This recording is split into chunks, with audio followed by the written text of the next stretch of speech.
Ребята, делаем вентилятор-пропеллер своими руками из трубочек. Пришло ваше время, не зря вы там пылились. Вот они там, вот, ой. Так, достаем парочку. Трубочку складываем напополам. И нам нужно обрезать эти кончики. Вот так вот немножко, чтобы оставалась серединка, ну, чтобы трубочка держала. С двух концов прижигаем и запаиваем. Вот такая абракадабра получается. Делаем надрез с одного кончика, ну, вот такой вот небольшой. Берем другую трубочку и посередке делаем такие же зазубрины. Кончик, соответственно, запаиваем. У меня все готово. Вот такой агрегат получился. Давайте пробовать, что ли.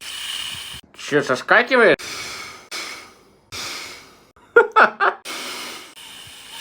Нет, конечно, он крутится, но очень слабо и постоянно соскакивает.